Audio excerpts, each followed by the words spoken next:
Welcome to the Pencil Bob channel. I hope you enjoy my stories. Please like and subscribe, and hit that notification icon so you never miss out. Now on with the stories.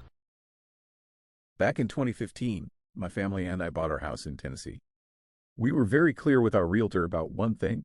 We did not want to buy a home in a subdivision governed by a Homeowners Association, HOA. The realtor assured us that there was no HOA in the subdivision we were looking at. The house was a new construction on what used to be a farm field, nestled in the middle of an existing subdivision that had been built around the year 2000. During our final walkthrough, I vaguely remember seeing a single sheet of paper that mentioned something about HOA rules. The only reason it stuck in my mind was because it mentioned that roof-mounted TV antennas were not allowed. I found it amusing because I knew that the Federal Communications Commission, FCC, says otherwise. According to the FCC's over-the-air reception devices, OTARD, rule, homeowners have the right to install antennas to receive video programming, and this rule supersedes HOA restrictions 0. But since all the neighbors we met confirmed that there was no HOA, I didn't give it much thought. Now, I can't even find that paper. Fast forward to the present, and I recently stumbled upon something that has me scratching my head. There is an 11-acre piece of property that borders about a dozen houses, including mine. This land is completely unusable because it's a steep hill leading down to the river that forms the western boundary of our subdivision. While looking up data about my property on a Tennessee state website, I decided to check out this piece of land. To my surprise, the listed owner was the subdivision's Homeowners Association. This discovery led me to wonder if there might have been an HOA at one time that is no longer active. If that's the case, could some busybodies with too much time on their hands reinstitute it?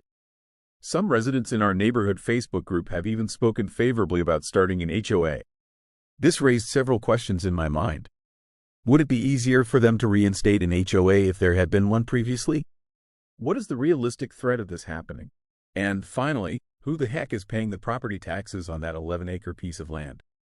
First, let's tackle the question of whether it would be easier to reinstitute an HOA if there had been one previously. Generally, if an HOA existed in the past, there would be governing documents such as covenants, conditions, and restrictions, CC&Rs, that outline the rules and regulations of the HOA. These documents might still be on file with the county recorder's office or another local government entity.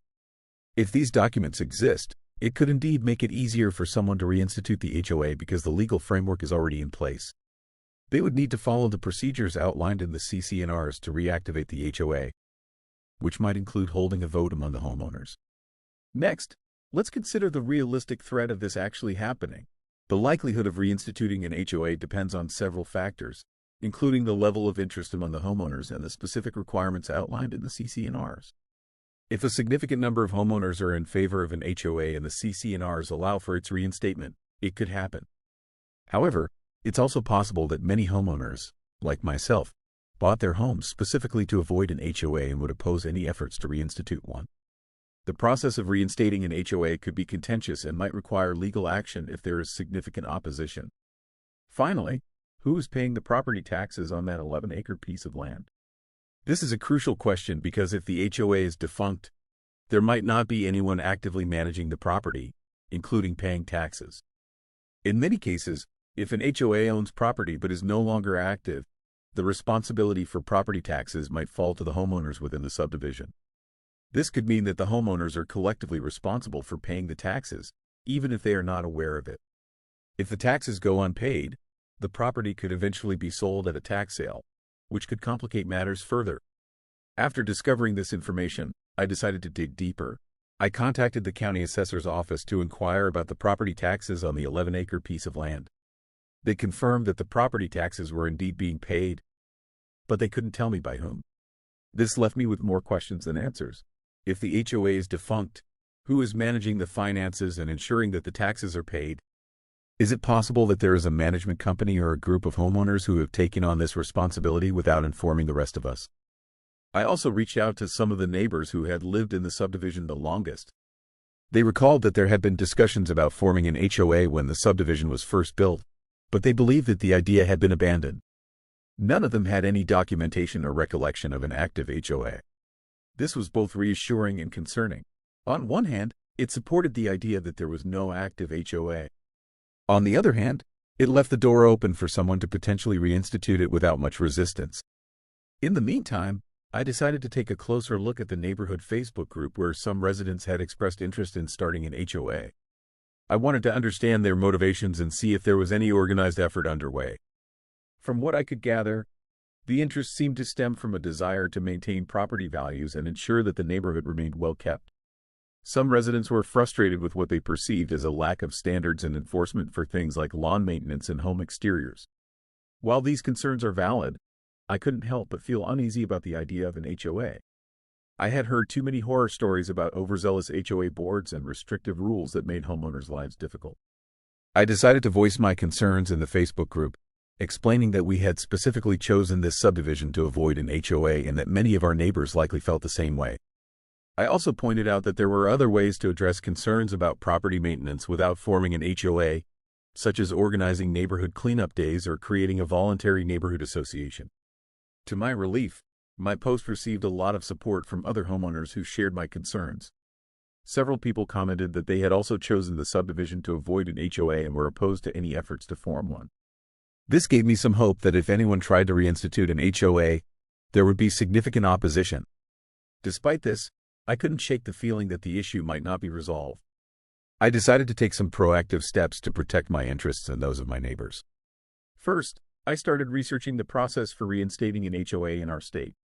I wanted to understand exactly what it would take for someone to reinstitute the HOA and what legal options we would have to oppose it. I also began looking into the possibility of forming a voluntary neighborhood association as an alternative. This type of association wouldn't have the same legal authority as an HOA, but it could provide a way for residents to address common concerns and work together to maintain the neighborhood. In the meantime, I continued to monitor the neighborhood Facebook group for any signs of organized efforts to form an HOA.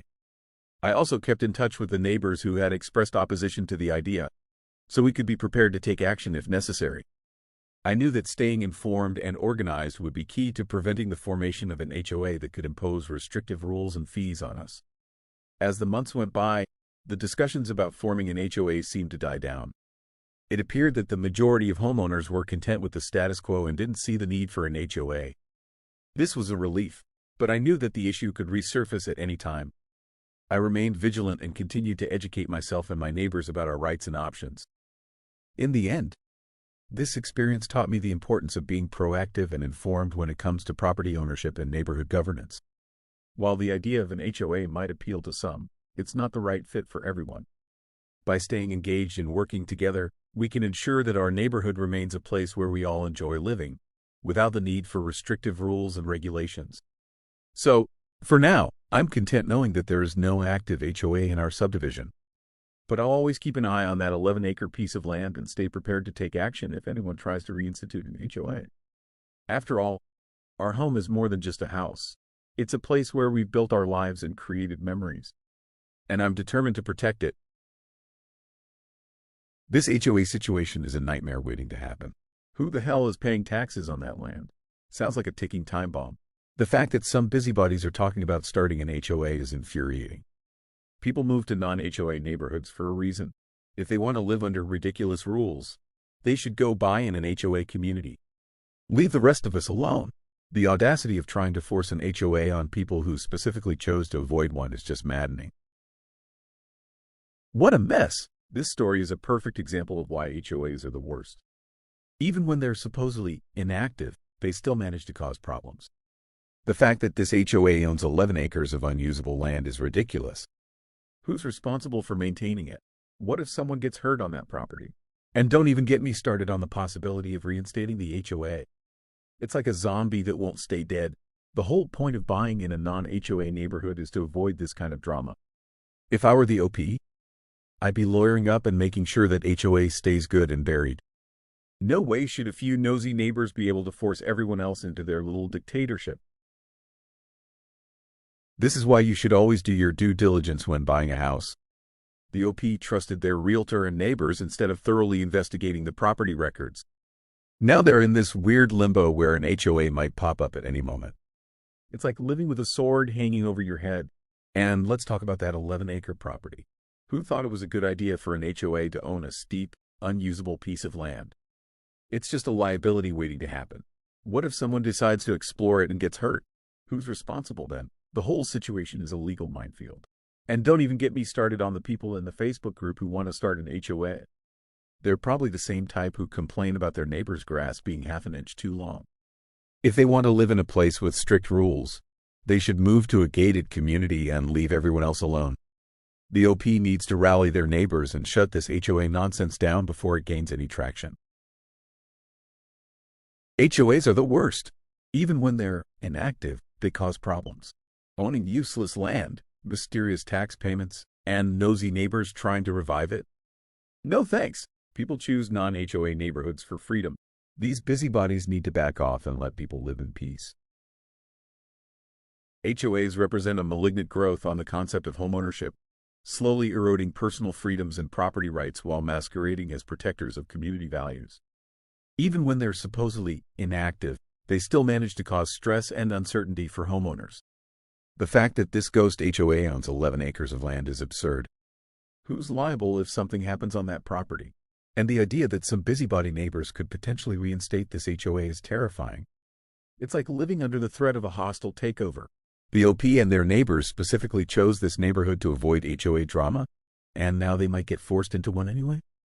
That's not right. HOAs are nothing but power-tripping mini-governments that do more harm than good. They should be illegal. If people want to live under strict rules, they can go buy in a planned community. Leave the rest of us alone to enjoy our property rights without interference from wannabe dictators measuring grass and policing paint colors.